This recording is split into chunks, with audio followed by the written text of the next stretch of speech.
clicking it now. Alright. That's it, we should be live now. How's everybody doing?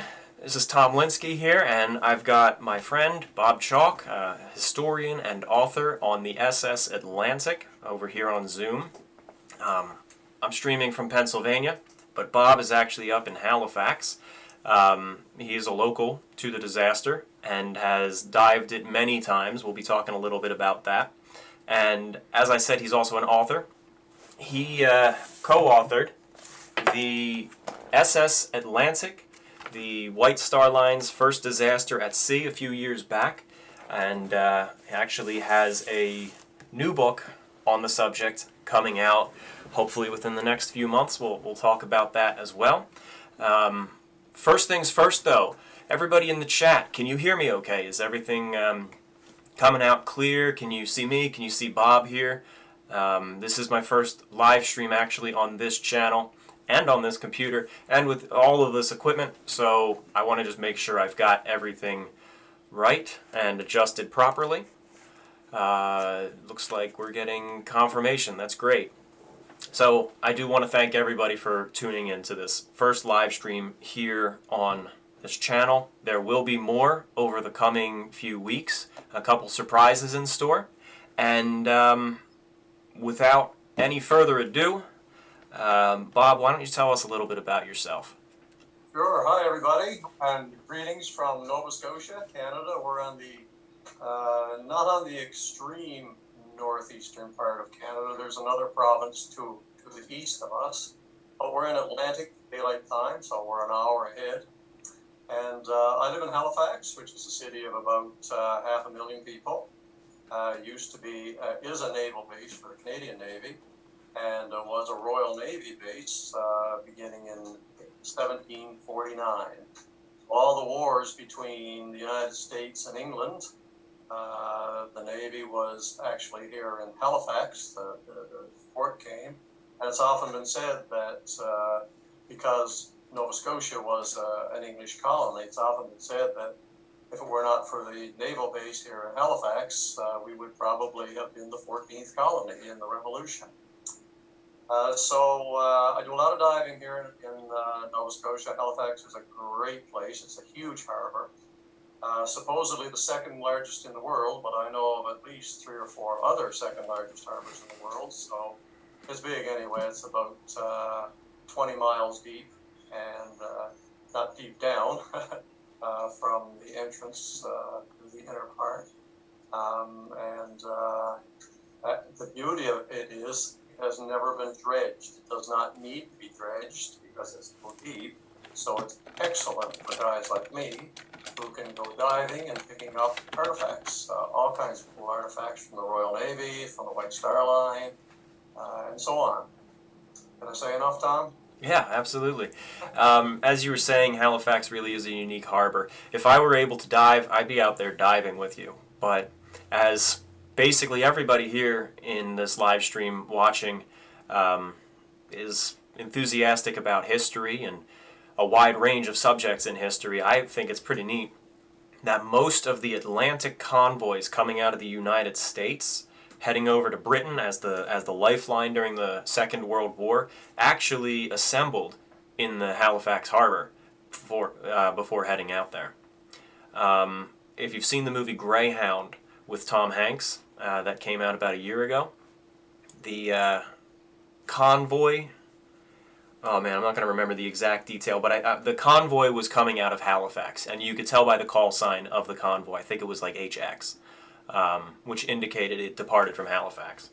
And also one of the corvettes in the film was a 3D scan of the HMCS Sackville, which is sitting in Halifax Harbor. So that was actually a very Halifax-oriented film, despite focusing on an American crew.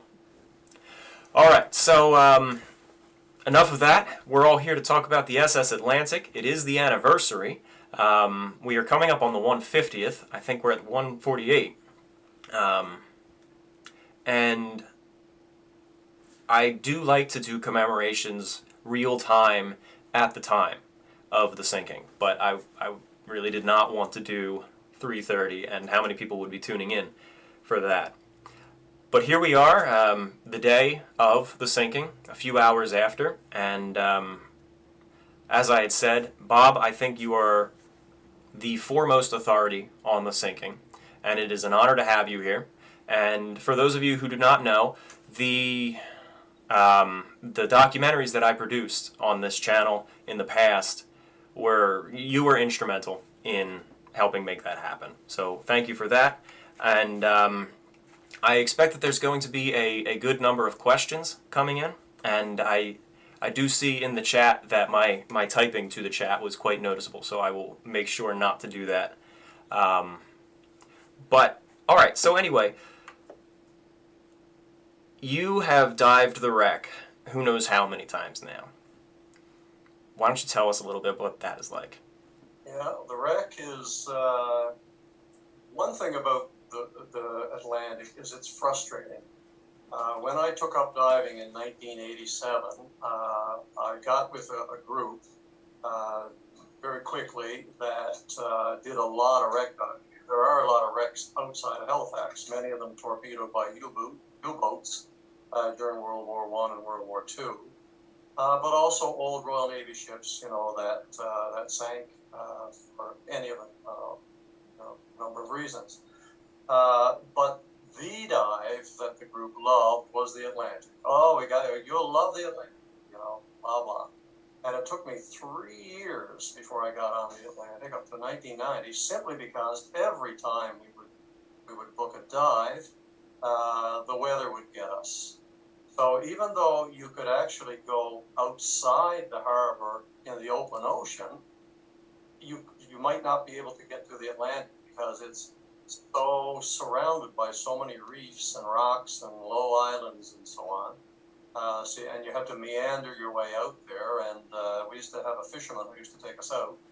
And we asked him one time if he knew where all the rocks were. And he looked over and he said, "I absolutely do, because I've hit every one of them." So it is nestled against the side of Mars Island. Today it's called Mosher's Island. But in those days it was called Mars Island, M-E-A-G-H-E-R. You'll sometimes see it spelled M-A-R-R. But Mars Island, and it's in about 80 feet of water at the deepest point. And it goes right up to 10 feet because, she basically slammed into the island. Just a rock, just off the island that you could easily swim to. And the wreck itself was blown up many times by the salvagers. They worked on it the whole summer, getting the cargo out and removing the engines and anything that was salvageable. They worked right up. The disaster happened April 1st, but they worked right up into the fall with the salvage, and then they sold the wreck, and then the whole thing, and then the next year another company came and continued. I don't know what the heck they were finding all that time, but there was a lot of salvage time. So consequently, it doesn't look like a shipwreck at all. There are some things there, though, that are quite recognizable. And of course, everybody knows the boilers. There are 3 boilers on the ship, and they're sitting on their ends, so you can see the furnace doors and the compressor, the condenser area, and so on. And they are rapidly deteriorating now, so you can tell the difference. We'll be out there usually. We do a dive on the 1st of April. Hasn't happened yet because it's in the middle of the week. But usually we can tell. Everybody comes up and says, "Oh boy, has everything ever changed over the winter?" But you can see the boilers. The shafts are there. Two of the blades from the propeller. The propeller looked like an airplane propeller because this was the early days of props. It was 22 feet in diameter, and it was bolted to the hub. So when she struck and the propeller struck the rocks, the blade sheared off. So they're in totally different places. That's why we know they must have sheared off, because they're so heavy and they just lie there. So those blades are about 9 to 10 feet each, 10 feet long each, and then they were bolted onto the hub, so it makes them 22 feet in diameter. Bob. And it flows down over the cliff underwater, so you can, sometimes we'll dive from shore, take the boat out, land, and dive from shore and then go out. And, different levels of things to see and so on, right down to the 80-foot mark. Now let me ask you, you were mentioning that the shafts are still there too, the propeller blades. How recognizable is everything, or do you really have to look hard? Like, if you were untrained, would you look right past it? There are parts of it that you would look right past, and that's because of the concretion. As a matter of fact, I'll show you a piece of concretion now. This is what the wreck looks like underwater. So if you look carefully at this, you might notice a padlock right there, opened. And if you look very carefully, let's see here now, if I can find it myself. There we go. Right there, that's the bowl of a pipe. Oh, wow. A pipe. Like a smoking As I pipe. turn it, see it? Yeah. So the stem is gone. That pipe would have looked like this at one time. So this is I have a huge pipe collection. I just picked these up in the harbor. I make it sound easy, but I have maybe a dozen intact pipes and 2 bucket loads of broken ones. So that's what it would have looked like. So the whole wreck, to some extent, looks like that, except it looks gray underwater. So the things that you can see, like I say, the propeller, the propeller shaft or the propeller blades, when you come upon them, it's like, hey, there's a propeller blade, and immediately you recognize it. But if I were to go down and say, I think I'll go and see if I can find that propeller blade, I could waste the whole dive and not find it, because the area itself, the bottom is so rough. It's not out in the sand where everything's nice and flat. It's like a giant, like the side of a bowl with with steps, a lot of cliffs down there, and everything has just worked its way down among all the rocks. So a lot of the artifacts that have come out have actually been chipped out with a hammer and a chisel through that concrete. Now we got a super chat here in the comments from Historic Travels, and since we're on the subject of the wreck itself, this is actually quite topical. Have you dived the wreck of the SS Atlantic? Well, we already got that answered so far. If so, what kind of artifacts are still present at the site? I know that the ship was looted after the disaster, but curious as to what kind of artifacts have been found lately. So, you mentioned the monumental objects, like the landmarks of the wreck, but let's talk about some of the stuff that you still might be finding there. Yeah, there's the site is full of artifacts. Most people who go down and dive looking for artifacts, which is illegal, they usually don't find anything because it's a lot of work to retrieve them. By the way, all the artifacts that I have here today are from the SS Atlantic Heritage Park, where I'm the historian, and they call me the curator, but I have absolutely no qualifications to be called that. I'm the guy who worries about the artifacts. What was I saying? Yeah, so the artifacts I'm showing you today, they're from, a period of probably 50 years of people diving on the wreck. And, you can find things like, just a second, I have to put on my little glove here while I'm doing things properly. I can show you some very small artifacts. Here's an example of a small artifact. That's a thimble. Raise it up a little bit. So, if you know anything about sewing, you put that on the end of your finger. They did. My mother used to. I think my wife has one too. And you put it on the end, and then you can push the needle in. So that's that's a person with a very, very. I know who found this was in fact my partner in the writing of that last book. That's from his collection, which he has donated now that he died. and his wife donated everything. There's a domino, for example, game piece. That's a And beautiful that is piece. made of wood. You'll notice it's got made of two kinds of wood. And see in the center there's a pin, like a nail. That's what's holding them together. I would say that the top is probably mahogany or teak, and the bottom is probably ebony, it looks like. So that's that's an example. Here's a rook from a chess piece. This is ebony.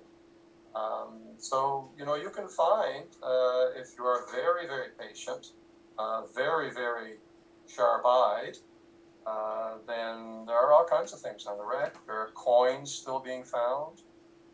Sometimes I've seen rings. Everything you can think of. It was a ship with almost 1,000 people. So everything that you can think of that would be on the ship, you can find. I got a question for you.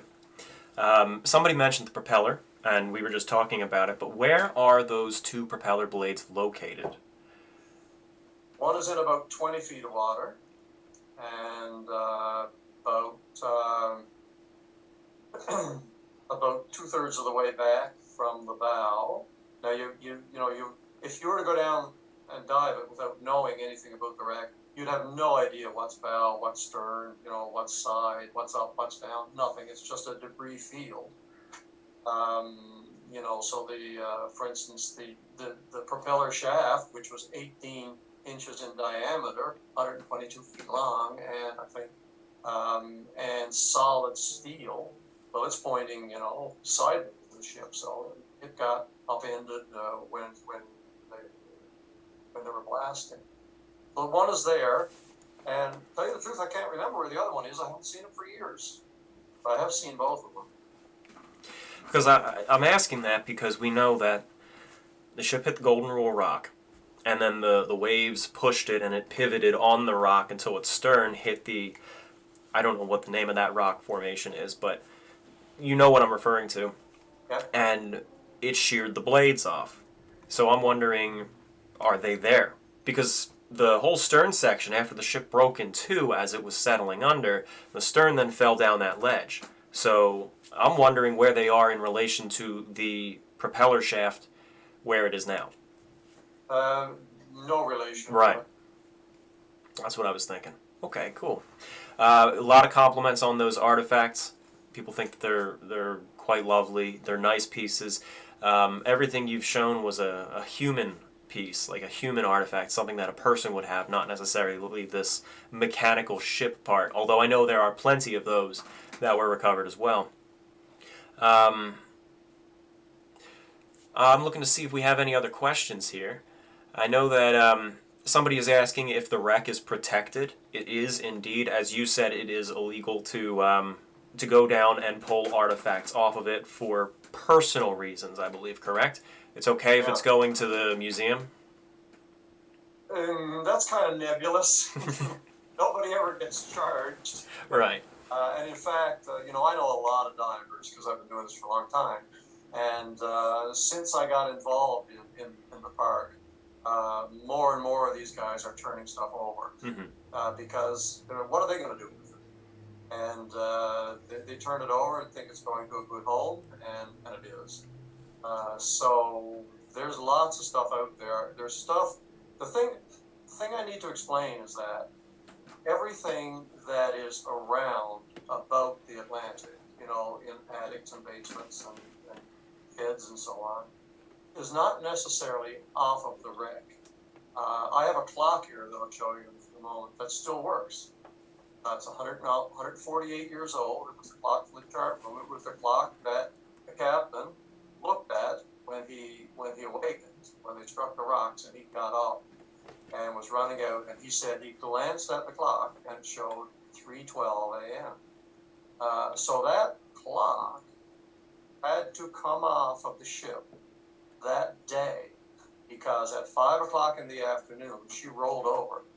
So, and she would have been in the water, but I guarantee you that clock has never felt salt water. So somebody was very nimble that day, got up into the chart room, which took a lot of nerve, and took that clock off the wall and had the presence of mind to take the key, so we can wind it as well. It keeps 8 hours or 8 days after it's been wound.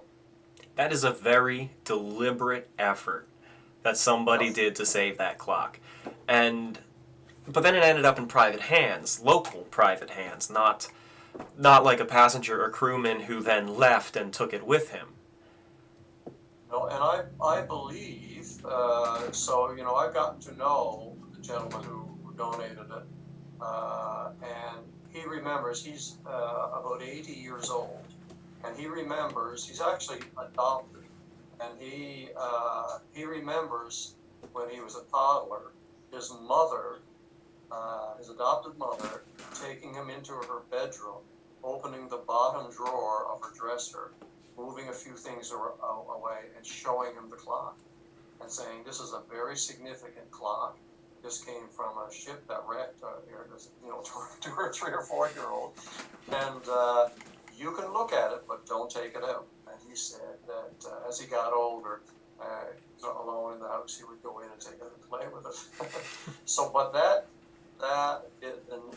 the name of that family, I know of 3 people who were involved in the rescue that had the surname of that individual. So, did one of them go in and take that clock? Probably not. One of them was a justice of the peace, and he was greatly involved in the identification of bodies and so on afterwards. But I suspect that was either given to him by whoever got it off the ship, or sold to him legally, because when they salvaged the cargo, there were all kinds of parts of the ship that were brought up as well, and those were all sold, auctioned off in Halifax. So, you may say that, you have a chair, or you have a this, or you have a that somebody, pilfered off the ship. That may not be true. That may have been legally sold. That's right. We got a lot of questions coming in now. First off, someone's asking where can they pick up a copy of your book. I know that this edition that I just showed earlier in the stream, you can occasionally get one on eBay or Amazon. But as I also mentioned, Bob has a new book about the Atlantic coming out. Would you consider it to be a second edition or a completely fresh book? It's completely new. Basically, what happened was that first book, my friend Greg started it, and he was just getting into it when he had a heart attack at age 49 and died. So his wife asked me if I would finish it, which I did. And if you actually look at the cover, his name's bigger than mine. we had a little negotiation on that, and she said, well, this is Greg's memory, this and that. But so his name is prominent, shall we say. But when I took over that, I didn't know a whole lot about the Atlantic. So I did my best. I didn't get any of Greg's sources. I had to go with what he had written, and then I had to do the research myself under a huge, very tight deadline, because that was already scheduled for publishing. So when that book went out, the thought that I had in my mind was, I'd like to write another book about the Atlantic, find out the answers to all the questions that I have, because there are a lot of unanswered questions in that book. Why did the captain go to sleep? Why didn't they see the light? Why were they off course? There's so many questions that are unanswered. And I put a lot of time. I worked on that book for 10 years. And I believe I've answered all of the questions.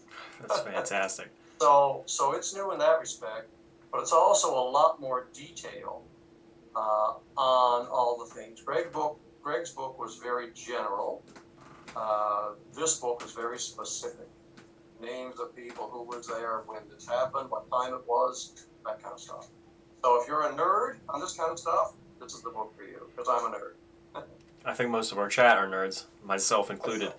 I cannot wait to read it. I've gotten a few teases of it here and there, and I am very excited for it. There's actually a few questions coming in regarding your book. People are asking if you're going to cover more of the ship's design. Actually, right now we have a lot of questions coming in about the aesthetics of the ship, the layout of it. When you're diving, are you able to see any rooms? Like, is there anything of the structure of the ship still standing? Any cabins? Another question is asking how luxurious were the saloon cabins? And then somebody is also asking, will you be covering more of the design of the ship in your book? So we've got a lot of questions coming in right now regarding the layout and the design of the ship. So anything you want to say on that subject? As you know, Tom, I built a model of the Atlantic, and I took that from a drawing that was in a book. This can be seen in the video, by the way, the documentary. Your model is there. Yeah, so that's probably, you know, the most that I can say about it. I mean, other than, you know, that it had rooms, it had cabins. I can tell you the decks where, you know, people were birthed. Everybody was birthed in the hull, for example. And the cabin, you know, the cabin building was approximately 150 feet long. It was two buildings actually, but they were very, very tight.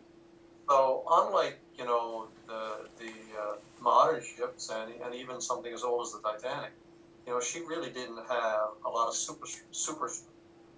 Everything happened in the hull. She was multi-decked inside. She had rows of portholes. She had 350 portholes. That was a riot building the model, putting in 350 portholes. All had to be put in with tweezers. So from that point of view, I can't say a lot. The question about luxury is a question. It's funny you should ask that because I notice that people who with old ships, they always seem to get interested in the word luxury. The word comes up very quickly. Curious line. What's luxury? What exactly is it? You know, I can say this, that I believe on the Titanic there were 3 bathtubs for all of third class. Correct me on that if I'm wrong, Tom. That's not my idea of luxury. There were in the cabins, cabin class people on the Atlantic did not have their own washrooms. They had to walk down the corridor. But at the same time, their living conditions for the time were very, very good.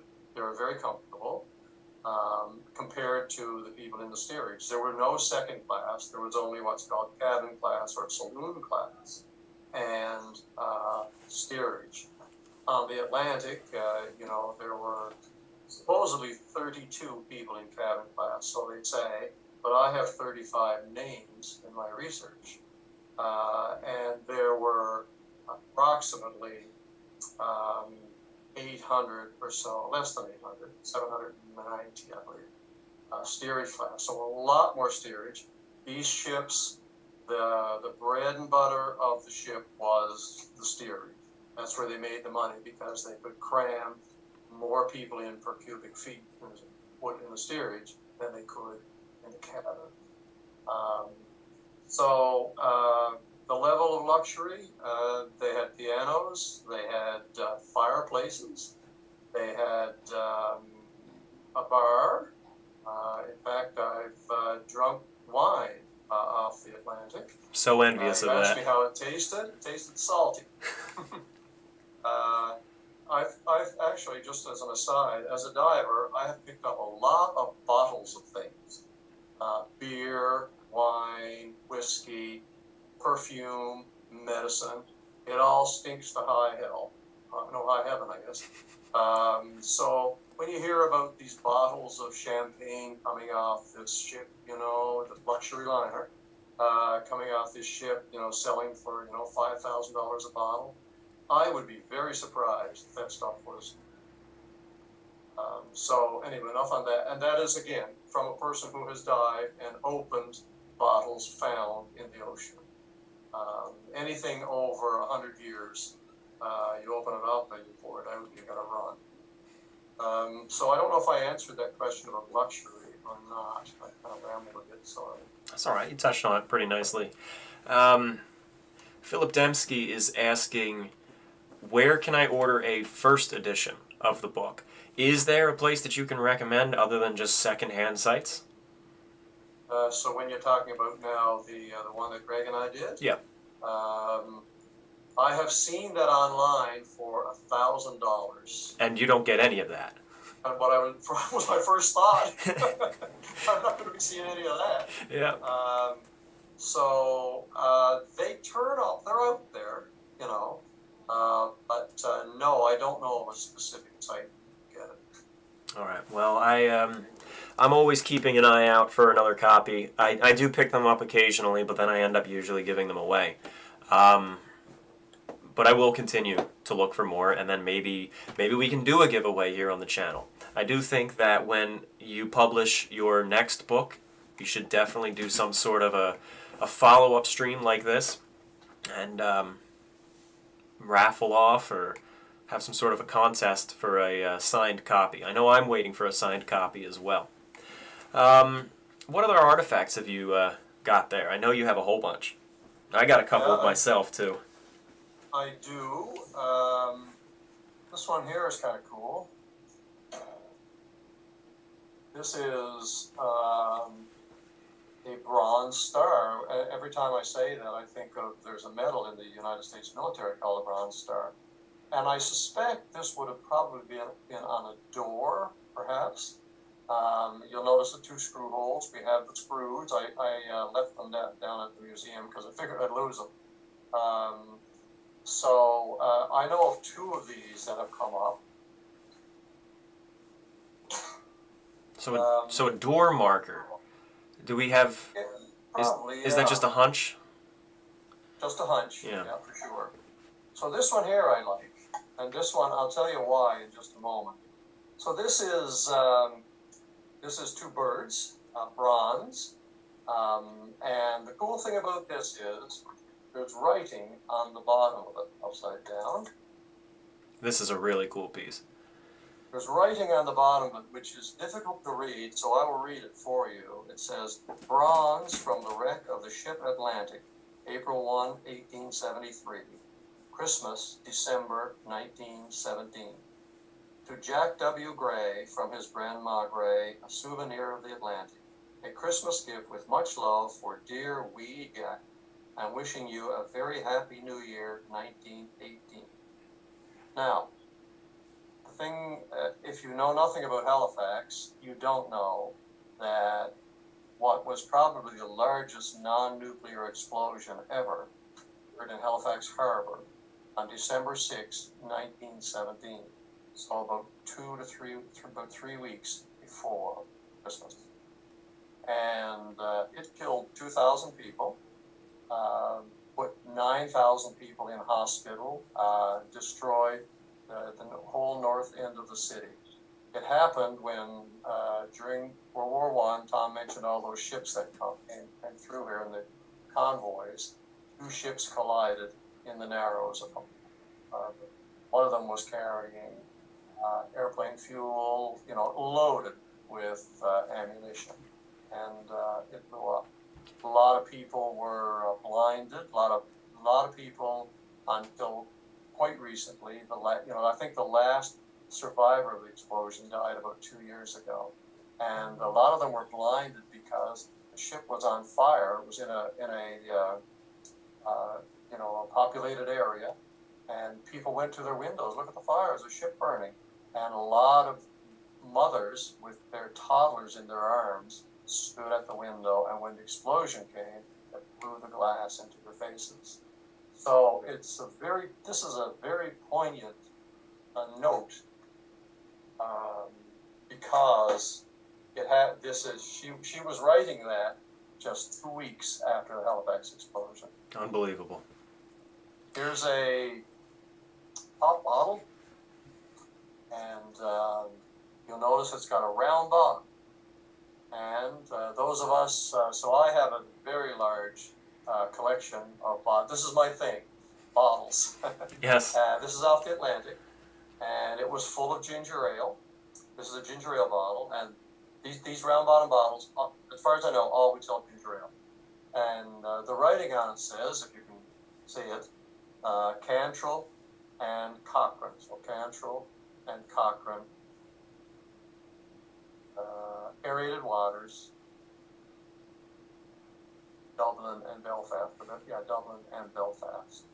So this was called Belfast Ginger Ale. So the bottlers of pop here in Halifax, in Nova Scotia, they always advertise they make the finest Belfast ginger ale. So supposedly, the Irish claim that ginger ale was indeed developed in Ireland. This one here is not from the Atlantic, but I thought you might find it interesting. This is a plate from the White Star Line. This was just one of those pickups that I found one day in the mud. The thing that's significant is that this came from where the Olympic used to tie up down at Halifax Harbor. And the Olympic, during First and Second, I don't know, when did the Olympic... Just the First World War. Yeah, First World War. Was in and out of Halifax fairly often. And during Prohibition, there used to be booze cruises from New York to Halifax, and they were quite popular apparently. So there's a better than even chance that this plate is from the Olympic. That's remarkable. And now back to something smaller. Piece of jewelry. This is an uncleaned Maltese cross. It's made of bronze, and this was part of the cargo.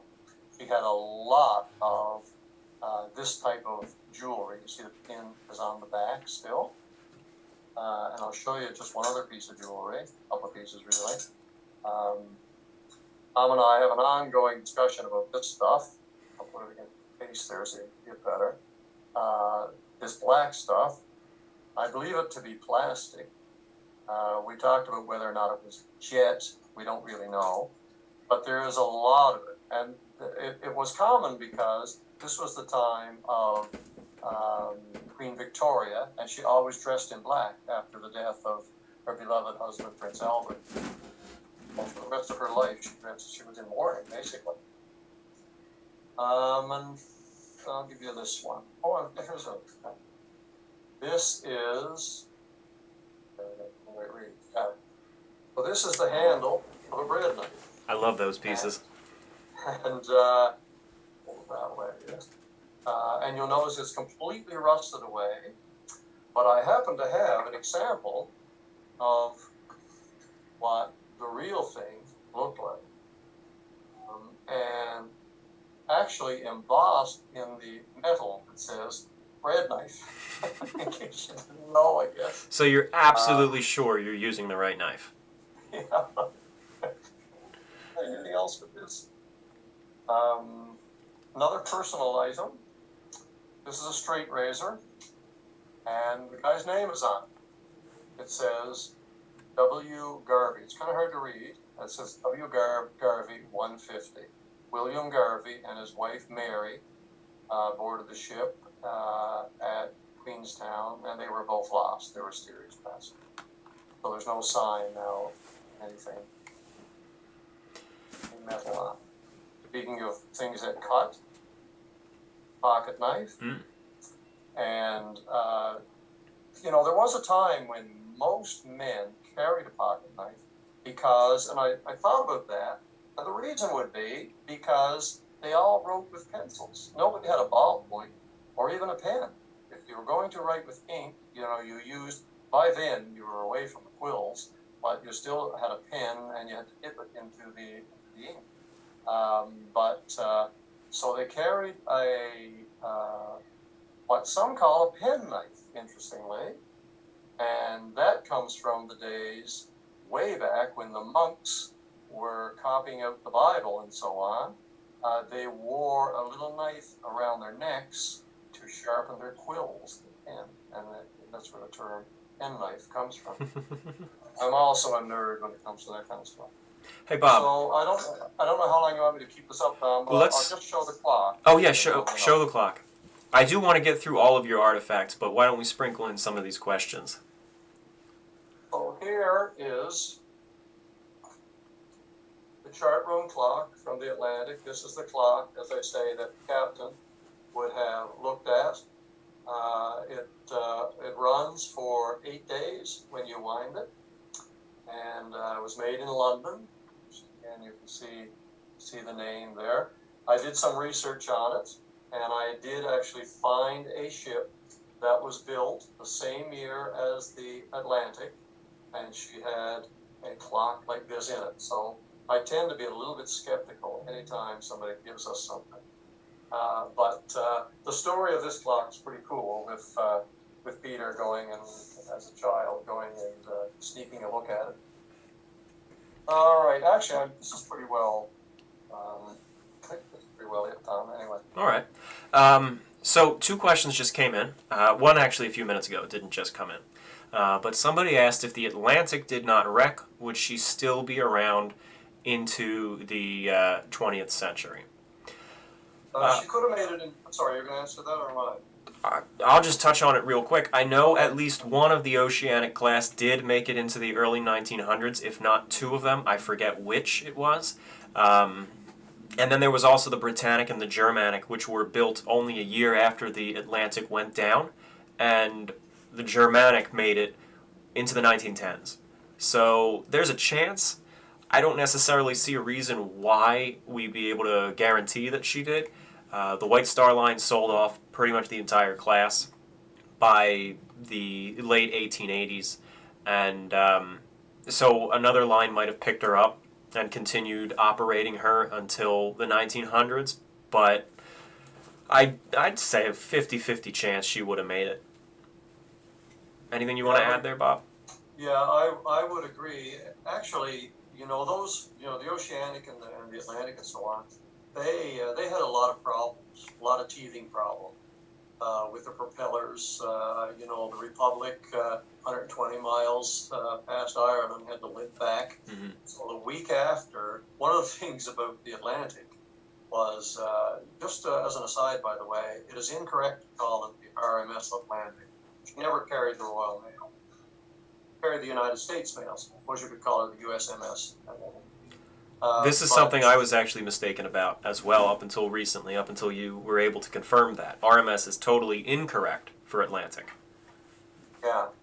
But when the Atlantic, they needed 6 ships to maintain the service for the United States mail.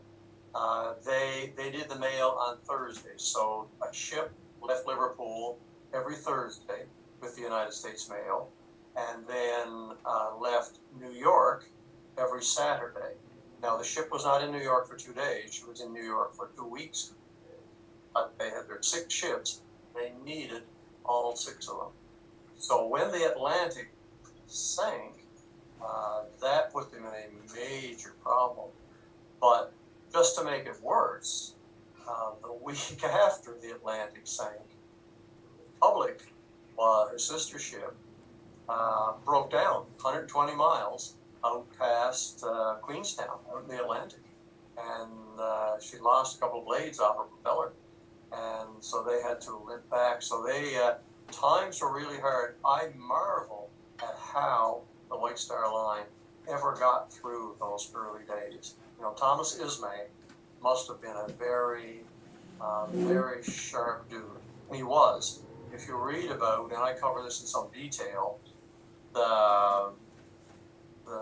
after the wreck and Ismay slugging it out with the newspapers and the British Board of Trade, convinced everybody that the ship did not leave Liverpool short of coal, because that was the thing. There was a coal strike in England at the time. Nova Scotia, big coal place. I mean, just like Virginia here in Nova Scotia. Everybody's grandfather died of black lung, and their grandfather seeped into the folklore here. So there was lots of coal to be had in Halifax. That's the point. So it was just generally assumed.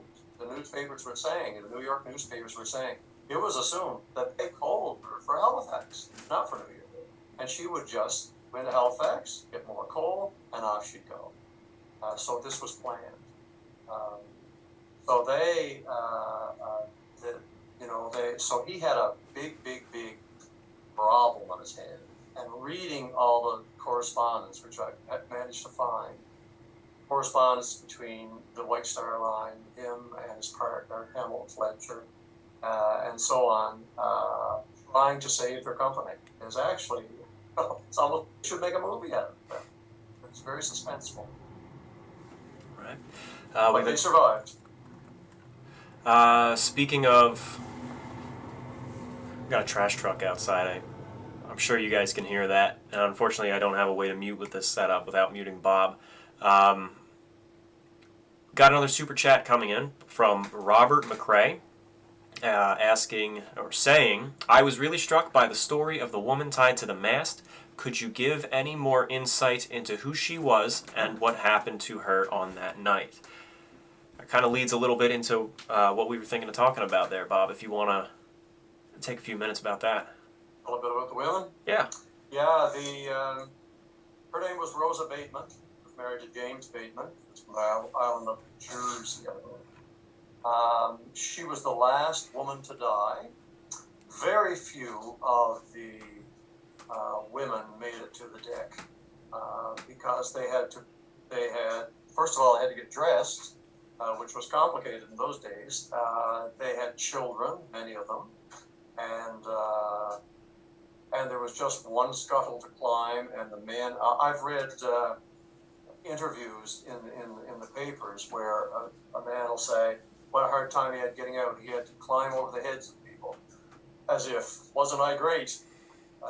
So, the women wouldn't really have much of a chance. But Rosa Bateman made it with her baby and her husband to the deck. Just got on the deck when the ship started to roll. She lost her baby overboard, was washed out of her arms. They made it to the base of the mizzenmast. And at that point, the chief officer was there, who ended up with her. Chief officer was trying to get people to go up, and the captain was yelling to climb into the rigging.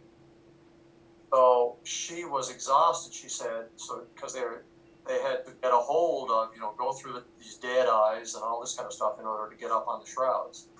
And the ship was leaning, so it was I'll just say it was very, very good. And she said to her husband, she said, I can't do any more. I can't go any further. Save yourself. And he said, okay. I don't know if he said that, but he saved himself. So he went on further forward, but she was helped up by Chief Officer John Firth and a passenger from Paterson, New Jersey, actually. And so they went up in the rigging of the mizzenmast, the third mast back from the front. And by the time they got up there, the base of the mizzenmast was underwater because the ship sank so quickly. She was in her, basically, as far as I understand it, she was in her night clothes, which is probably why she got out so fast. So the passenger, you'll have to read the book to find out his name. Passenger gave her his jacket and lashed her to the rigging, but she ultimately died, and that was it for April. A couple of other women, just for your interest. We know hardly anything about the women. Their individual stories. One is one of the stewardesses. Her name was Fanny McNally. Her name was Fanny McNally. She was from Belfast, and we know her last words. And her last words were, "Oh my God, what will my poor children do?" She was a widow. Her husband had died 2 years previously, and you can imagine the options she had for work. So she went to sea as a stewardess. There were 3 stewardesses on the Atlantic, and she died, of course. One of the stewards gave her a life jacket, and she put it on backwards, but it wouldn't have mattered. The only other thing we know about her was her children were at home with her mother, Jane. She died, heartbroken, at the loss of her daughter 3 weeks later. So her children were orphaned. And daughter Henrietta was December was taken into a Masonic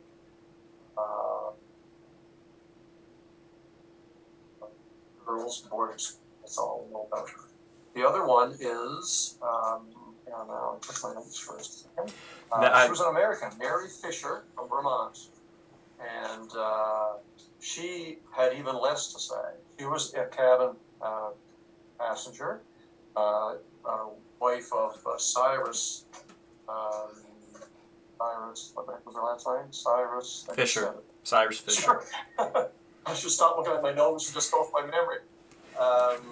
So they managed to get up out of the cabin, and he was helping her along the deck when the ship rolled, and a wave came and struck them, and she was going, and she yelled out, and she said, "Save my husband."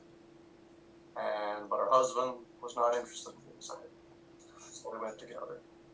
So the interesting thing is, all three of these women, their last thoughts. Say that again. You cut out. Their last thoughts were Their what? last thoughts were of others, not of themselves. Amazing. All three of them. That story about Fanny, I did not know about her.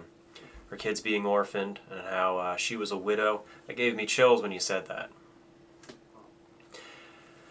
I know you had said that you were going to be putting together a full hour-long plus presentation on the women of the Atlantic prior to COVID happening, and that would have been quite a good presentation. As you were saying, the women of the Atlantic are not well known.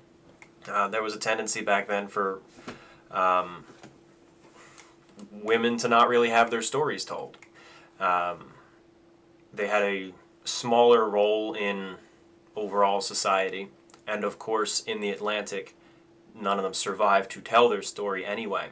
So their lives leading up to the Atlantic, we don't really hear much about it. There's not many preserved details, and then none of them were able to ever tell what happened there to them on board the ship. So there are so many stories that I am sure of regarding the women and even the children that are just lost. So I'm really glad to hear that you're putting extra effort into researching that and putting that together and doing a presentation to tell their story. I think that's something that should definitely be done. So I'm glad we got to touch on that. Did you say you had any other artifacts there? Yeah, a cautious yes. I have a spoon here from the soup spoon. We have a bunch of these. You can see, if you look carefully, you can see the White Star Line logo on it. As far as I know, there are no dishes with the writing, the logo of the White Star Line. I actually brought along, just for fun, something that has nothing to do at all with the Atlantic, but has to do with pipes. And this is one of my favorite pipes. One other thing about pipes, I'd say that I have a dozen or so intact pipes, and the rest of them are broken. Well, why are they broken?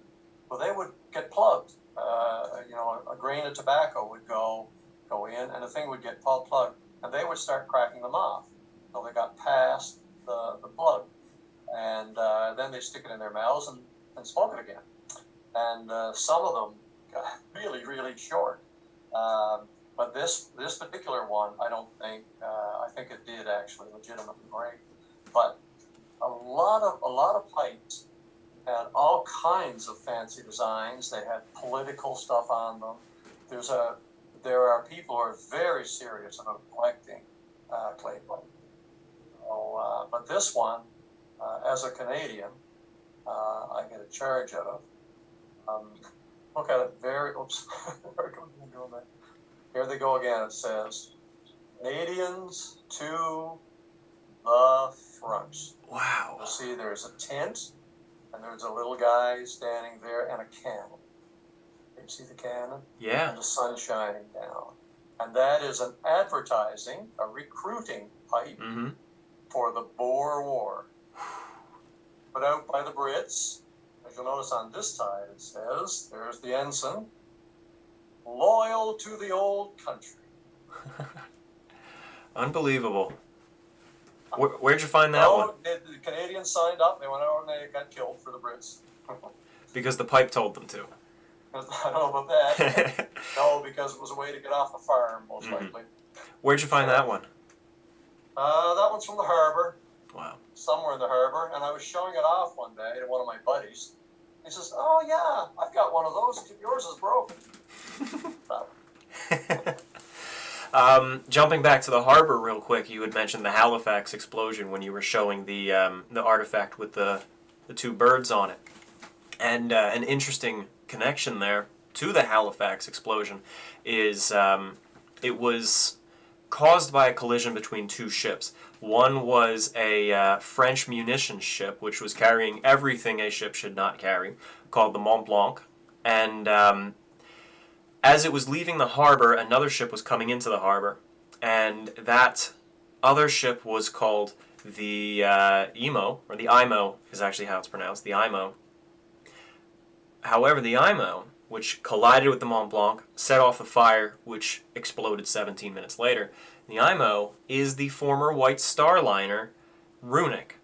So one of the two ships in the Halifax Explosion collision was a White Star liner, which I always found very fascinating because the three largest maritime disasters in Halifax are the SS Atlantic, the Halifax Explosion, which was, as I said, also a former White Star liner, and the Titanic. A lot of locals up there consider the Titanic to be a Halifax disaster because the bodies were brought there.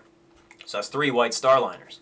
And on top of that, the Halifax was the headquarters for the Cunard line, the rival of the White Star line. So I thought that was a very interesting connection there. Yeah, and not only were they rivals, but perhaps the company with the best safety record was Cunard. I know. Yeah, Cunard is a remarkable company, and it's been, it was around longer than the White Star Line, even earlier than the first incarnation of the White Star Line. And so what I find kind of neat and a little personal about the Cunard line is it was founded by Samuel Cunard, who was born up in Halifax, or just outside of Halifax, I forget. But his parents were loyalists to the British Crown, but they were from Philadelphia, which I live just outside of there. So it's this neat additional connection between where I live and Halifax and the Cunard line. So if he... Abraham Cunard. That's right. He was a very successful businessman in his own right. Oh, yeah. And gave his son a boost forward. Just a little aside for you as well. That night, while the Atlantic lookouts were so busy trying to find the Sambro Light, the Sambro Light, as you're probably aware, is the oldest operating lighthouse in the New World. But it was built when Samuel Cunard was the chairman of the Lighthouse Board. Really? Yeah. I did not know that. More trivia. Had Samuel Cunard been born a few years prior, he would have been a Philadelphian. So I could have stolen that prestige from you guys, but you ended up with it. My buddy Kyle Dunn just came in and also left a super chat and says, I'm just in time for some Boer War history. He is actually quite an enthusiast of the Boer War, so he definitely enjoyed your pipe right there. There are lots of monuments around Halifax to the Boer War, believe it or not. Oh, yeah? Yeah, there's a lot of shiploads of soldiers left Halifax for Boer War. So a lot of people were saying in the beginning of this chat that they have questions about the Atlantic and they're saving them for the appropriate time. Now, we've sort of just been taking them as they come in, so I'm going to just explicitly say if you have questions, drop them in there now. We were thinking this stream would probably go on for about an hour and a half, so we're heading into the final third of it. I do have, let's see, someone is asking if there are drawings of the ship that still remain. Yeah, I went to Harlan and Wolff when I was looking at building the model, And, I asked for the Oceanic because that was original. They said, yes, they have the plans, and they're in environmental storage, and we're not taking them out for you. Say that. They implied it. Yeah. A good number of people so far in the chat have asked about the Atlantic's anchor. More than one person, so I'm wondering if there's any sort of story here that they are familiar with and I'm not. Or is this just a curiosity that's common? We have one of the anchors here. Mm-hmm. She had 7 anchors. The bower anchors, that's the big anchors up in the bow, are called the bower anchors, the best bower and the little bower. I think that's it. They were about 7,000 pounds. And then there were stream anchors. I don't know what a stream anchor is, but I know what a kedge anchor is, which we have. That's what we have. So our kedge anchor is 550 pounds. And great story with that anchor. It was found by a fisherman who was diving for sea urchins. I don't know if everybody knows what a sea urchin is, but it's a spiny little devil that is very popular in Japan. And you have to dive for them. There's no way to get them otherwise. And you have to you have to have special gloves because the spines are going right through everything. I get them in my knees and your knuckles and so on. So they were urchin diving and saw this anchor. So they come up afterwards. They come up with their load of urchins. The day is over. Hey, did you see that anchor? Yeah, I'm going to get that. I'm coming back tomorrow, and I'm going to get that and put it on my lawn. Well, this horrified the other guy who happened to live in Terrence Bay, where the park is. He figured it belonged there. This was in like 1999 or something. So he grabbed an old furnace oil tank,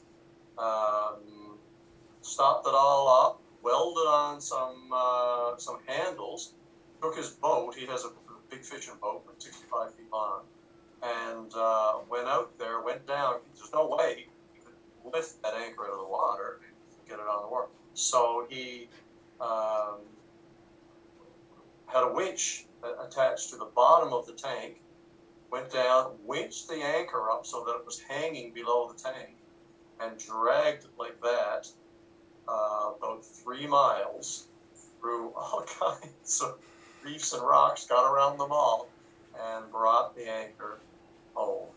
And so we've had it for 20-something years, and we took it indoors just 2 years ago because it was showing its wear.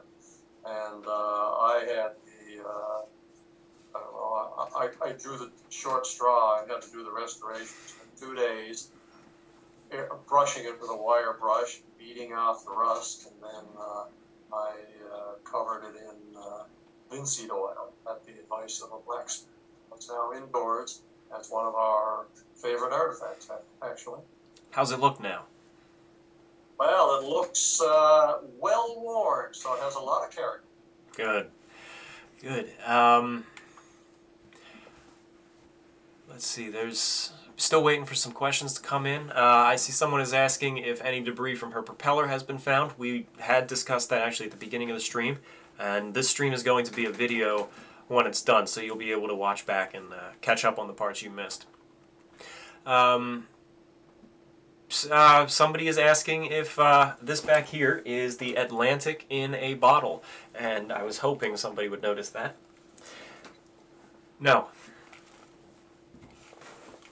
But it is actually her sister. It's I believe it's either the Republic or the Baltic, which was sold off to the Holland America line, or the earlier incarnation of it, and it was renamed the Mosdam. And this is her, made up in a bottle. I have no idea. This is not that old. This was actually built in 2007, so it's not an antique or anything. But it does say built by Harland and Wolff, Baltic. So this is actually specifically the Baltic, but she is done up in her Holland America colors. So there she is. I'd love to have Atlantic in a bottle, but I don't know where to find that one. As we were talking about artifacts, I did gather a couple of the ones that I have here, and Bob was showing some silverware, and I've got a fork that was pulled up from the Atlantic. Now this has an interesting story on it. I got this in an antique shop in Nova Scotia, and the story behind it was, well, this is from the Titanic because it washed up on the beach, and obviously nothing's going to wash up from the Titanic on the beach in Nova Scotia. But if that part is true, that this truly did just wash up on shore, and here we have White Star Line, I'm thinking, well, maybe it's Atlantic. I was skeptical that a fork would be tossed up and washed up, but I decided to take a chance, and I bought 2 of them. And later, I do have the maker's marks on the back, and you're able to research these maker's marks and get a date on it. And this was actually produced in 1872. So 1872, White Star Line silverware. It does, Bob, actually, could you show the fork you've got there? Yeah, it's the same thing. It's the same thing, and that one we know for a fact came off of the Atlantic. It even has the same. It's from the same dated batch. So my providence is it came from an antique shop, but I certainly do feel confident enough to say that that is Atlantic. From the same antique shop, I have this deck chair behind me, which I was just told is a kid's deck chair from some ferry. When I bought it, I got it at a steal, quite honestly. But when I looked at it, I noticed it has a star carved into the backrest, the headrest behind where your neck goes, and I took it on a gamble, thinking, you know what, maybe this is Atlantic. It was trash picked from Terrence Bay, which is right near where the ship went down, and that's how it ended up in the antique shop. And then I actually managed to uncover original plans and etchings on board the Atlantic. And in one of those pictures, someone is sitting in an identical deck chair. So I'll take that as confirmation. Now again, it's not 100% certain right there, but I do feel it's an interesting show and tell piece. I'm not going to resell it. If I were to try to sell it for a value, I would of course want a better provenance. But for a conversation piece, I do like talking about it. I think it's pretty neat. I think it was briefly in the museum up there too. I remember it sitting up on the table there for a while. I don't remember. We have another super chat here. For famous shipwrecks, which is more well known throughout Canada? The SS Atlantic or the Empress of Ireland? What do you think, Bob? Absolutely no question. The Empress of Ireland. Not only is the Atlantic not known within Canada, it's not known within Nova Scotia. Not known within Halifax. That's true. Very few people know anything about it. And I've often thought about that. It's been a frustration for us, those of us who care about it. I think the reason is that, even though there are 550 people buried here, none of them were Canadians. The Empress of Ireland was a Canadian ship, a Canadian Pacific steamships, and was like 1,100 people lost, and they were all Canadian. I think that's probably the reason. And Canadians are not really, changing a bit now, but Canadians are really not that interested in their history. They think our history is dull. We didn't have a revolution or anything like that. As a consequence, I don't know. It frustrates me as a history nerd. But if you had 10 people and you asked them what was the first shipwreck in Canadian history, I would be surprised if you'd need 20 people to give one. Hey, would you repeat the last stuff you said? You were starting to cut out a little bit. I was running out of breath. They say long-winded. Well, I talk a lot, but I don't know if I'm long-winded enough. I said if you had 20 people, you would probably take 20 people in order to find one who would know the name of the worst shipwreck in Canadian history. So we had talked about possibly discussing Atlantic's early history and her previous 18 voyages before she went down on her 19th. But one event that some people are mentioning here in the comments is the collision that she had with the SS Alexandria. Can you say anything about that? Nope. No. There's so very little known about Atlantic's early history. As far as I'm aware, it was uneventful, and she had several refits. The propellers were the propeller design was a prototype when she first set sail, and it was a prototype that they did not get right, so they kept sticking in other designs, trying new things. I don't know how many times she went in for refit. I have seen deck plans of the Atlantic, early ones, those little business card type ones, and the ones that are out there appear to be earlier incarnations of the ship, or early voyages, and it looks like her interiors were entirely refit. Not entirely, but a good third of them were redone. And those plans are not actually accurate to her sinking configuration. Now, I don't know why. Well, you know what? As you were saying, there were a lot of bugs in the Oceanic and the Atlantic. There were a lot of problems with them. They struggled with a good number of things. And I think being the first White Star Line ships under Ismay, they were definitely really testing the waters here. The first ships with Harlan and Wolff, too. So I find it kind of striking that only a couple of voyages in, I don't know, probably, well, we know less than 18 voyages in, her entire interiors were redone. And that's less than 2 years after her maiden voyage. Why? What was so wrong with her interiors that they felt the need to redo them? Now, I know they expanded first class, and they actually added a couple of additional amenities. So I suppose they were just trying to enter more into that market. But again, to just do such an overhaul within just the first 2 years, without good cause, like I know Olympic had an overhaul because of Titanic, but that's a reason. There's a reason for that. You have to do it to go after, to fix things after a disaster. But there was nothing like that with Atlantic. Atlantic eventually was the disaster. So her interiors were changed very early in her design, and I always wanted to find out exactly why. Yeah, I have seen so little on that, because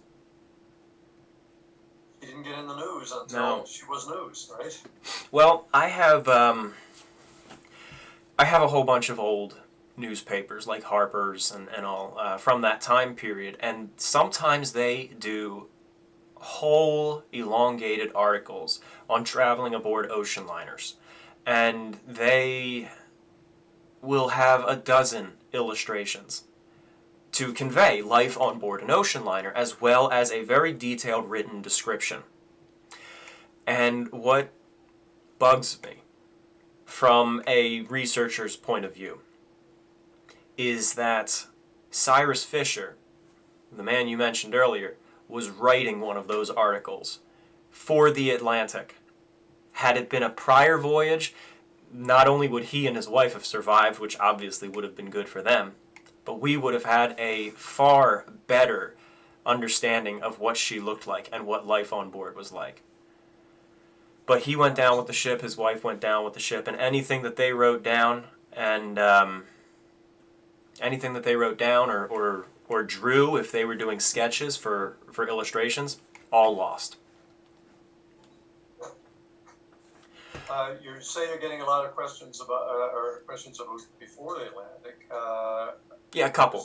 Is nobody asking about after the wreck? Is there anything you want to say about after the wreck? There's lots to be said about that. When the Heritage Park opened in 2002, it was about the wreck of the Atlantic, and after a while, it became the story of the wreck and the rescue. And now I'm thinking we need to add another R, the wreck, the rescue, and the recovery, because a lot more happened after the wreck of the Atlantic than the wreck itself. The actual that morning, they struck at 3:15. The first rescue uh, people arrived about 4:30. They got the rope across, and they were losing too many, so they needed boats. So they went and got the boats out. The first one was in at about 5:30, 6 o'clock. They ended up with 3 boats. They took almost 400 people from the wreck, and they had to get those people ashore. No easy task. It wasn't a nice beach or anything like that. I mean, it was cliffs and rock, dreadful, and with the wind pounding in. And then there was one house available, Michael Clancy's house. His 28-year-old daughter, Sarah Jane O'Reilly, had her 2 children. There was 11 people in the house, living in the house. He was a fisherman. And she estimated that over 300 people went through her house. That they had to bore holes in the floor, get rid of the water coming off the people, and then they had to spend that night. So the rescue went on until around 10 or 11 o'clock in the morning. Rosa Bateman's body was still tied up in the mizzenmast rigging with the 2, with Firth and the other guy. They were still up there and not rescued. They couldn't get them off because they needed to wait till the tide went down. So they got rescued at about 3 o'clock. And in the meantime, all those people are still there. There's a foot of snow on the ground. They came out off the ship in their night clothes. Many of them were barefoot, trying to find a place to stay. So they started carting them off the island to the next island over, which had probably 4 houses, and into Lower Prospect. So they ended up being farmed out. All these people were farmed out all over the place that night. In the meantime, the 3rd officer with a local had to walk to Halifax. That was about an 8-hour walk in the snow. He arrived at around midnight, and by morning, the story was in the paper, thanks to William S. Fielding, the reporter for the Halifax Morning Chronicle. And it was in the Times in London, because they were undersea cables. So then those people had to be gotten to Halifax. So 2 steamers came down from Halifax. They picked them all up, and now many of them they couldn't take. They had broken bones and so on. So there's a lot of them still in the beds of these people. So they had to then take them to Halifax, where they spent 1 night. Taken care of by, of all people, Cunard, because White Star Line did not have an office in Halifax. So the Cunard agent, which was called Cunard and Company, not Cunard Steamship Company. So William S. Morrow, who was the manager and partner in that firm, the experience of taking care of all these people, his wife said it killed him. He died at age 49 of a heart attack. He said he was never the same after that the wreck. So this event had huge impact on the local area. All those bodies had to be dealt with. There are articles in the paper about the Hill of Death, where they piled up the bodies. Well, they piled up all these bodies on the rocks, and guess what it was next door to? 70-year-old woman's house, of the mother of Edmund Ryan, who was the leader of the rescue. Well, this rescue was a huge thing, and virtually unknown. All now, of course, coming out in a new book. So great, very, very interesting story. Just to continue it, the next day, so the event happened on Monday. So Tuesday they went to Halifax and spent Tuesday night. So on Wednesday, they headed down to, they were put on 2 ships and taken to Portland, Maine. From there by rail to Boston, where they were met by the mayor, Faneuil Hall, historic building in Boston. From there, they went by rail and steamer to New York City. Spent the day at Castle Garden, and then were taken on Sunday night to Sunday evening. They left New York, heading for places like Chicago, Detroit, Saginaw, Michigan, Youngstown, Ohio, and so on. Traveling first class in the trains. These were all steerage people. Traveling first class, not because White Star Line gave them first class, Star gave them regular class, but the railways themselves upgraded them all to first. So a lot of stories there, a lot of stories, personal stories. I've talked to many people who are descendants of both crew members. Talked to the great grandson of the captain, the 4th officer, great grandson of the 4th officer. I've met. She's been here probably 4 or 5 times. Eleanor Quigley lives in Virginia. She is descendant of John Hanley, the only child to survive. She's come up here 5. She has a great story. I'll tell you her story. They had always known that they had a relative on the Titanic.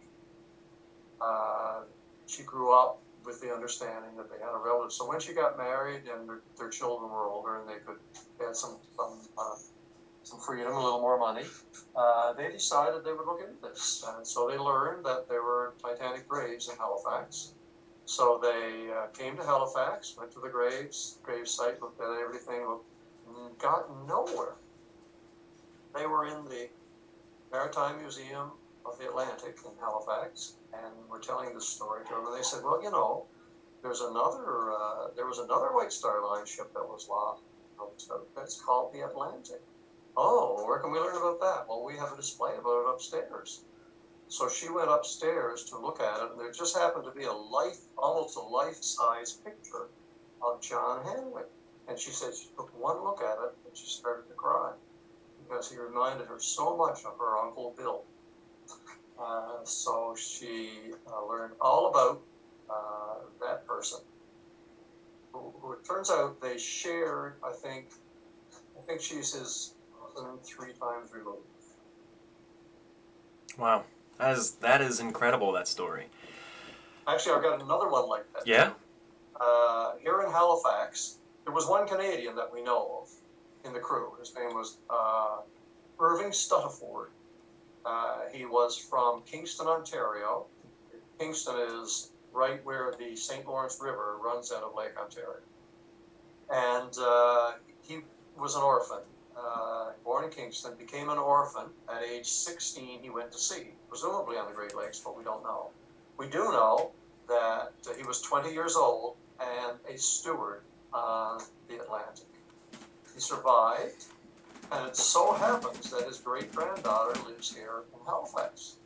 She's happens to be a vice president of one of the universities here. Oh, wow. So I got looking at the crew documents, I saw where he signed onto the ship. And I said, I'll send you his signature with the date and all the details. So I sent it to her. She wrote back and she said, I really was amazed at how much his handwriting looks like my grandmother's handwriting. Of course, was his daughter. Wow. Unbelievable. Jumping back a little bit to the more immediate aftermath of the disaster, there was a lot of generosity poured on the survivors, as you were saying.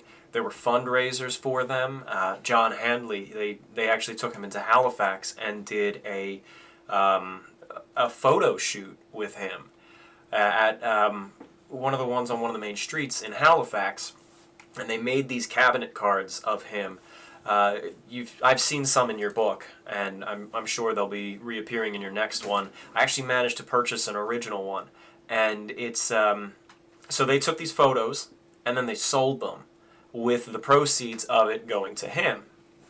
And then they all left Halifax, as you said. By the way, the steamship that took them away from Terrence Bay and brought them back to Halifax, as you were saying, they were taken care of by Cunard. The steamer was a Cunard liner, or maybe not a full-out liner, but a ship of the Cunard fleet. Oh, it was a liner. Was it? In fact, I have an ad advertising cruises on her from Halifax to the Caribbean. Wow. So a full-out liner went and picked them up. Two liners. No, one liner, and one government ship. Okay. All right. Government ship. I know there was a benefit, a dinner benefit for the survivors when they were in Boston, and I can completely believe the story about the Cunard agent Morrow, how this just ending him. I can completely believe that there's a similar story about the Titanic with the mayor of Southampton having the same situation. After the disaster, so many people from Southampton lost in the sinking. I think he died of a heart attack within a year as well, and so did J.P. Morgan, the owner of the Titanic.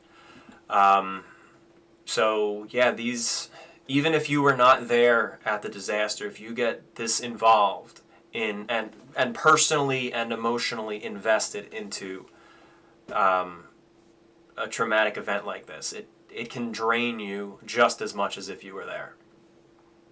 Sure. Let's see if we have any other questions coming in for you. Ivy Rose Skullwhacker is asking, where can we go to donate to the Heritage Center and help keep Atlantic's memory alive? It's a very simple URL, ssatlantic.com. That's the museum up there, I believe. And on their site, they have a donations link. I think they also have a membership if you're interested. I highly encourage it. I think it's well worth doing. It goes to a great cause. It helps preserve the artifacts, and it's a very small museum. I don't mean small in a negative way. It's quaint in a good way, but it is very out of the way. Not many people come out to it. You have to drive out from Halifax. It's a good half-hour, 45-minute drive from the city. It's a road less traveled, and I really wish more people would get out there. So these donations really do go a long way in helping keep that museum up and keep the story going. And my dog is going insane downstairs. I'm sure you can all hear that. That's Puka. He's a nut. He's a rescue, a loud rescue. But yes, please do go check out their website and consider a contribution to them if you can. Bob, you work with the museum. You work with the society as their historian, not as their curator, as you pointed out. Just tell us a little bit more about the museum. We do have to wrap this up shortly, so I'll keep an eye out for one last good question coming in, and then in the meantime, just tell us about the museum, what you guys do, and what you do there. Well, it's actually more than a museum. It's a park, Mm-hmm. and because we're located where we are, because it's the burial site for 277 of the victims. There are two burial sites. There's the Roman Catholic one, which is in Lower Prospect, about a mile away, and there's the Protestant one. But I've been told not to call it the Protestant one because it's the non-Catholic one. So there are probably, for instance, Jewish people. And that was all done by a guy named William Ancient, who was very diligent. He, in fact, rescued the last two people. He was an old Royal Navy man. So we've got that. We've got walking trails. We've got a gazebo. And we have, as a fundraiser, you can buy a plaque. We have hundreds of plaques there that to remember loved ones and so on. The Heritage Center itself is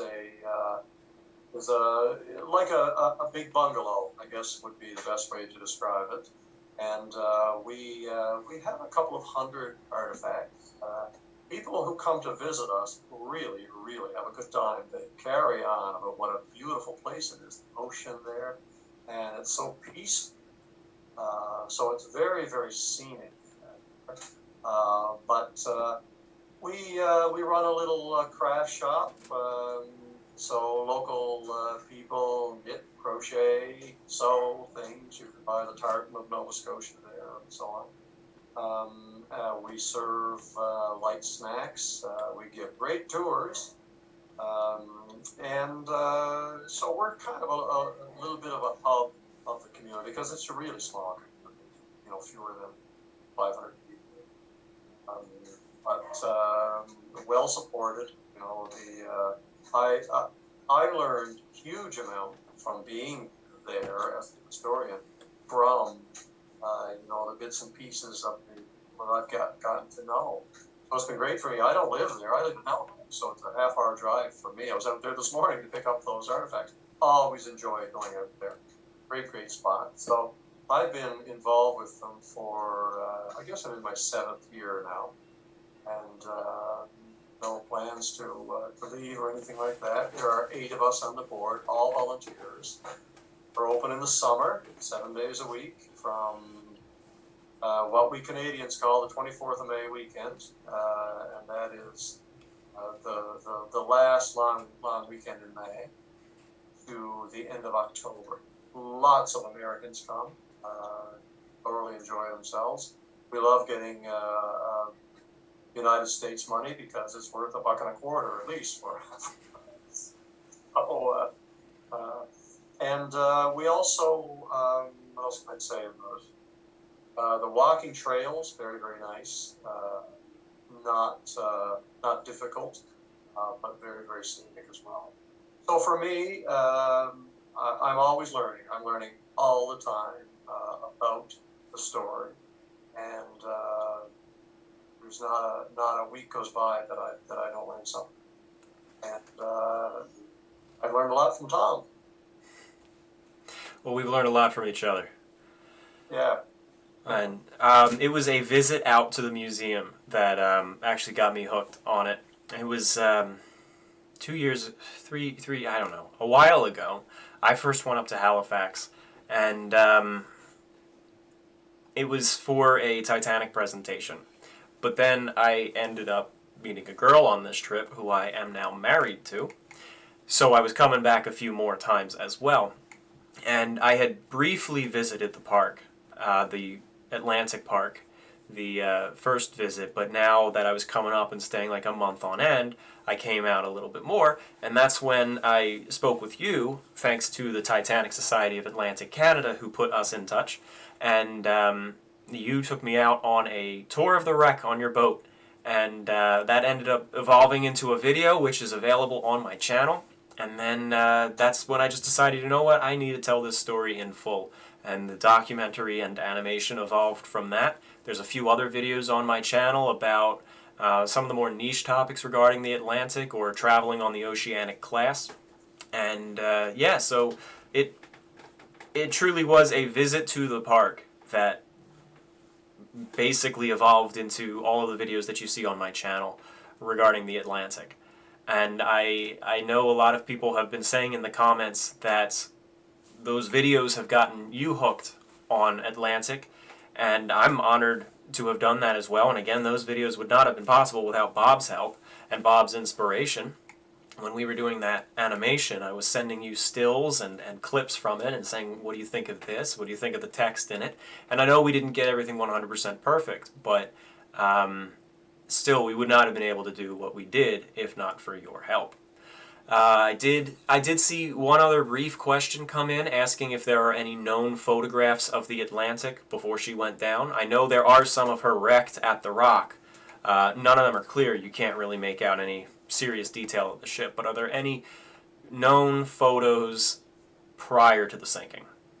I have a photocopy that was taken from a book which says in the caption SS Atlantic. It's very faint and it's not the whole ship. So looks like it was, somebody took a picture as it went by, naming it that it was the Atlantic, the Oceanic, and the others. So there seems to be out there somewhere. All right. A photo.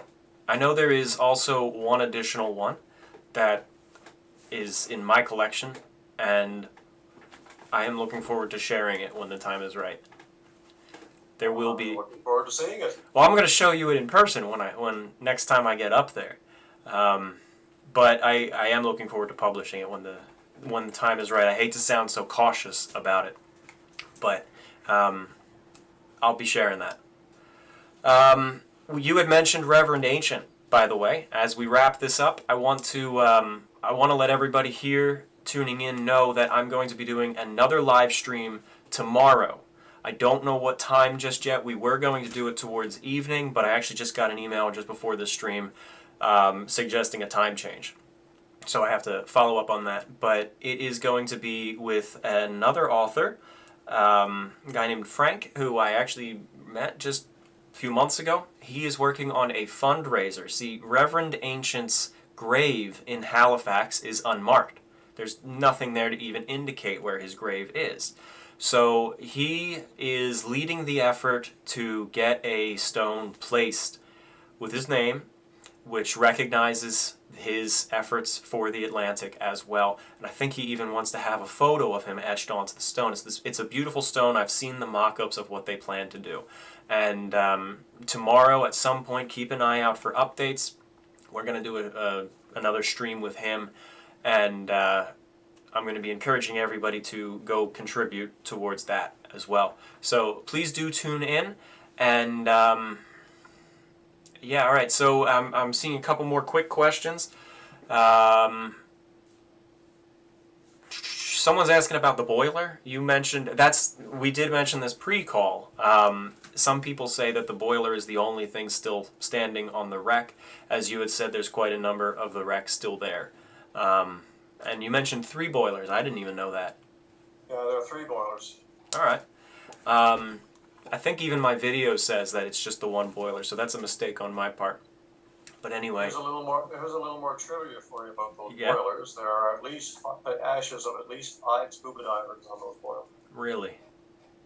Including my good friend Greg. That's unbelievable. Yeah, I know you were saying that the wreck of the Atlantic is a very special dive site for a lot of divers throughout Nova Scotia. So, well, I know 4 of the people. Oh yeah? I was involved putting the ashes of 3 of them. Wow. Wow, that's incredible. What do you think it is that resonates with everybody about the Atlantic to motivate the 5 of them to have their ashes spread there? I think it's the diving. It's such a dramatic story. First of all, very dramatic story. It's a great dive, but not only because, pardon me, in the water, but the ride out, as you know. Mm-hmm. I mean, you've done it yourself. Those cool runs through those channels, Oh yeah. So scenic and whatnot. So just the whole package is just a great day out, and that's why everybody likes it. I love it. I miss it. I love kayaking up there, and I love that boat tour you did. You still owe me another one, by the way. It's so nice out there. Someone is asking, what was your model built out of, and how big is it? Model is a 1/44 scale. It's the only model I've ever built, so I didn't know what I was doing. But that makes it interesting. The hull is made out of pine. It's all made out of scratch materials. The hull is made out of pine. I carved the prop out of walnut. The rudder is made out of aluminum. I've also got all the rail is made out of, believe it or not, toothpicks. Little short pieces of toothpick. Locks and the dead eyes are made out of slices of toothpicks. The masts are made out of pine. And the portholes are made out of little pieces of spacers, little plastic bronze-colored spacers used for making jewelry. Bought them from Michael's jewelry store. Wow. And like I say, they're so small you have to put them in with tweezers. And the reason I did that, I'm cheap, but I really couldn't find that size. There's a model in the in the Maritime Museum of the Atlantic, and it's got a purchase prop. It just bugs me every time I look at it. A modern prop, right? That was bought from a modeling school. Good job, though, on the model. Yeah. Well, the model you've done is stunning, and as I said, you can see it. I use it for B-roll in the documentary, which is available on my channel. You built that just for the museum because the museum needed a model, and well, you did for your only model you've ever built. You did an amazing job. So. Thank you. Yeah. It took me 2 years. Wow, really? Yeah. All right, well, thank you everybody for tuning in. I certainly do appreciate it. This is the first live stream I've had on this channel, and thank you everybody for coming in. And we will be having another one tomorrow, so please do tune in. Keep an eye out for updates on what time that will be at. And yeah, thank you, Bob, for joining us. Thanks for taking these questions. I think a lot of people really enjoyed sending them your way as well. And the book that Greg and Bob produced together, SS Atlantic, the White Star Line's first disaster at sea. You can get that online. I hate to say, but you can really only get it from secondhand sources at this point. But Bob, your new book, when do you think that's going to come out? It's due out in October. Never mind that old book. Save yourself for this one. Yes, that's... It's called The Atlantic's Last Stop. Courage, Folly, and Lies in the White Star Line's worst disaster before the Titanic. And then you also have a personal memoir coming out sooner than that. Yeah, you mentioned that, Tom. So this is the black and white of the cover. Where am I? Yeah, right there. There you are. It's about my my diving activities in Halifax Harbor. It's my second book about diving, strictly about diving. And it's a memoir. Literally, it is about how scuba diving in Nova Scotia saved my life. True. Incredible. Well, I'm looking forward to getting a copy of that one as well. There is a question. I've seen it in the chat here. I hate to say it, but I've honestly kind of been avoiding it because I hate to dangle it. But there are people asking if there are pictures of the Oceanic class's interiors. And I do have 3 original ones. I do hate to dangle it. I didn't want to address it and say, yes, I have it, but I can't share it. But I really can't share it yet. I do have one that shows the saloon. I have one that shows the first class smoking room, and I have another that shows the deck scene. It's the one that shows my deck chair back there. And then those are drawings. Those are very detailed etchings that you see in a print. And then I also have an onboard photograph that I think is the Atlantic. It's definitely Oceanic class. It's a group photo, and you can see the funnel, you can see the deck houses, you can see a lifeboat. And the lifeboat is obscured by rigging, but you can see NTI, and then there's the davit, and then Liverpool. So NTI, I'm thinking Atlantic. It has the same anatomy as the Atlantic, so I do believe it to be, and there's actually also what looks like the captain with the beard, looks like Captain Williams. Now all captains had beards back then, so I can't be sure that's him, but it does. Well, if it's Williams, you're really narrowing it down to a time zone, because he was only the captain for 6 weeks. It's a captain with a beard. It's not clear enough to see if it's Williams, and like I said, all captains had beards back then. But yeah, so that's those are the images, and they will be shared along with something in the future. Bob, thank you very much for joining. Let's sign this off now. yes, I am saving them for a production of sorts. But stop trying to pull things out of me.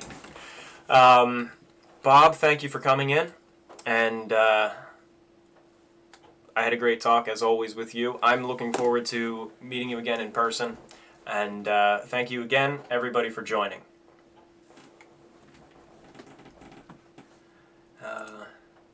Was there something you wanted to say there, Bob?